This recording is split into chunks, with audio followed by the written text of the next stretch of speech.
warahmatullahi wabarakatuh. Pertama-tama saya ucapkan terima kasih oleh teman-teman yang mau menonton video ini dan juga meluangkan waktunya. Izinkan saya untuk memperkenalkan diri. Perkenalkan, nama saya Rizky Ramadhani. Dari kelas 8B, asal sekolah saya adalah SMP Negeri 2 Marga Asih. Pada kesempatan kali ini, saya akan mereview buku yang berjudul Malin Kundang Si Anak Durhaka dan 7 dongeng populer lainnya.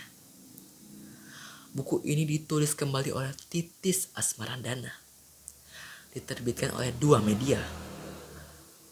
Memiliki jumlah halaman sebanyak 128 halaman. Dari 8 dongeng yang ada di dalam buku dongeng ini, saya memilih untuk menceritakan ataupun mereview cerita Malin Kundang Si Anak Durhaka. Pada review kali ini, saya akan menggunakan teknik fishbone ataupun tema fishbone untuk mereview cerita Malin Kundang Si Anak Durhaka. Bisa teman-teman lihat, ini adalah tema fishbone yang memiliki cerita Malin Kundang Si Anak Durhaka dengan menggabungkan unsur 5W plus 1H. Bagi teman-teman yang belum mengetahui apa itu unsur 5W plus 1H, unsur 5W plus 1H adalah singkatan kata-kata yang terdiri dari 1. What atau apa, who atau siapa, where atau di mana, when atau kapan, why dan atau kenapa, dan how atau bagaimana.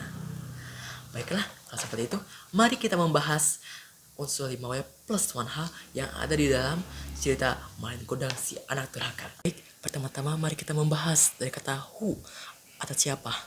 Yang dimaksud dari kata who ini adalah siapa sih tokoh utama yang ada di dalam cerita ini. Tokoh utama yang ada di dalam cerita ini adalah Malin Kundang. Malin Kundang adalah pemuda yang berasal dari Padang, Sumatera Barat, tepatnya di perkampungan Pantai Air Manis. Selanjutnya adalah kata when atau kapan, yang memiliki arti seperti kapan sih terjadinya konflik cerita ini. Terjadinya konflik pada cerita ini adalah ketika pada zaman dahulu, tepatnya di Padang, Sumatera Barat, di perkampungan Pantai Air Manis. Lalu yang selanjutnya ada kata where atau di mana, memiliki arti seperti di mana sih tempat terjadinya cerita.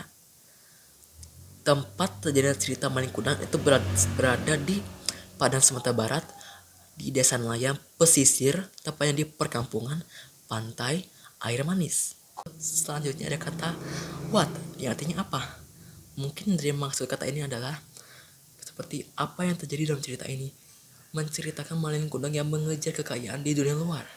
Selanjutnya ada kata why, artinya kan kenapa. Mungkin yang memiliki maksud seperti mengapa semua itu terjadi, dikarenakan Malin Kundang yang meninggalkan desanya dan mencari kekayaan dan kehidupan yang lebih baik. Terakhir ada kata how. Mungkin yang dimaksud adalah bagaimana semua cerita ini bisa terjadi.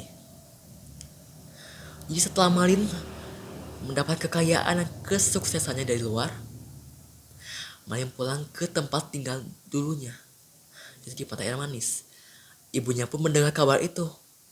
Lalu dia pun menghampiri Malin. Dia memeluk Malin.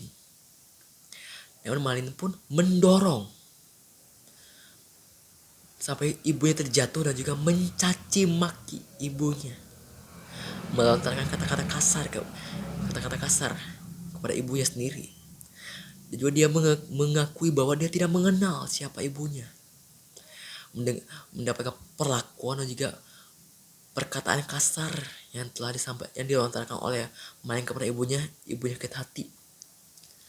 Dan juga setelah itu Malin pun dikutuk oleh ibunya menjadi batu. Itulah unsur-unsur 5W plus 1H yang ada di dalam cerita Malin Kundang dan Malin Kundang Si Anak Durhaka. Baiklah teman-teman, telah selesai saya menyampaikan unsur-unsur 5W plus 1H yang ada di dalam cerita Malin Kundang Si Anak Durhaka. Hikmah yang kita bisa ambil dari cerita ini adalah kita harus terus berbakti kepada orang tua kita yang telah merawat kita.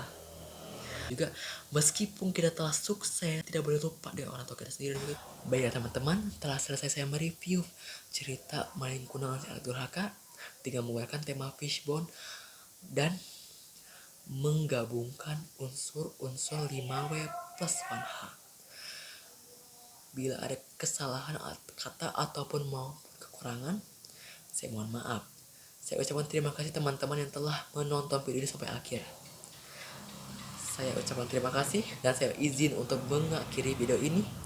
Terima kasih. Wassalamualaikum warahmatullahi wabarakatuh.